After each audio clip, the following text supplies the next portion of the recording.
ಕಲ್ಲತ್ತಗಿರಿಯಲ್ಲಿ ಲೋಕ ಕಲ್ಯಾಣಾರ್ಥ ಶತಚಂಡಿಕಾ ಹೋಮ.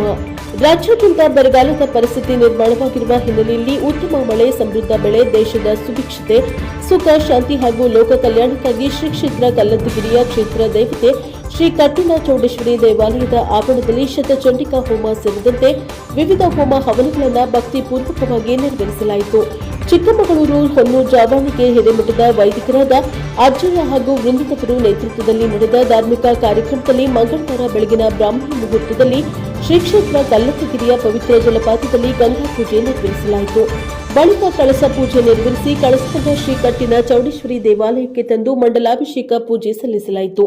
ನಂತರ ಮಹಾಚಂಡಿಕಾ ಹೋಮ, ಅಷ್ಟೋತ್ತರ ಸಹಸ್ರನಾಮ ಹಾಗೂ ಕುಂಕುಮಾರ್ಚನೆ ನೆರವೇರಿಸಲಾಯಿತು.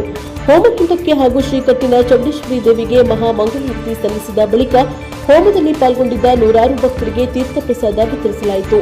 ಈ ಸಂದರ್ಭದಲ್ಲಿ ಬೆಂಗಳೂರಿನ ದಾನಿಗಳಾದ ಶ್ರೀ ನಾಗೇಂದ್ರ ಹಾಗೂ ಕುಟುಂಬಸ್ಥರು, ದೇವಾಲಯ ಸಮಿತಿಯ ಆಡಳಿತ ಮಂಡಳಿಯ ಪದಾಧಿಕಾರಿಗಳು, ಶ್ರೀ ವೀರಭದ್ರೇಶ್ವರ ಸ್ವಾಮಿ ದೇವಾಲಯ ಸಮಿತಿಯ ಪದಾಧಿಕಾರಿಗಳು ಸೇರಿದಂತೆ ಕಲ್ಲತ್ತಿಪುರ, ನಂದಿಬಟಲು, ತಣಿಗೇಬೈಲು, ಲಿಂಗದಹಳ್ಳಿ, ಉಡೇವಾ ಸೇರಿದಂತೆ ವಿವಿಧ ಗ್ರಾಮಗಳಿಂದ ಆಗಮಿಸಿದ್ದ ಶ್ರೀ ಕಟ್ಟಿನ ಚೌಡೇಶ್ವರಿ ದೇವಿಯ ಭಕ್ತರು ಪಾಲ್ಗೊಂಡು ವಿವಿಧ ಹೋಮ ಹವನಗಳಲ್ಲಿ ಭಾಗವಹಿಸಿದ್ರು. ನಂತರ ಶ್ರೀ ಕಟ್ಟಿನ ಚೌಡೇಶ್ವರಿ ದೇವಿಯ ಪ್ರಧಾನ ಅರ್ಚಕರಾದ ಈಶ್ವರ ಪೂಜಾರಿ ಹಾಗೂ ವೃಂದದವರು ದೇವಿಗೆ ವಿವಿಧ ಬಗೆಯ ಪುಷ್ಪಗಳಿಂದ ವಿಶೇಷ ಅಲಂಕಾರ ನೆರವೇರಿಸಿ ಪೂಜೆ ಸಲ್ಲಿಸಿದ್ದು ಭಕ್ತರ ಗಮನ ಸೆಳೆಯಿತು. ಬ್ಯೂರೋ ರಿಪೋರ್ಟ್ ಪ್ರದೀಪ್ ಹೆಚ್ಚಿ, ಎನ್ಕೆ, ಟಿವಿ4 ತರೀಕೆರೆ.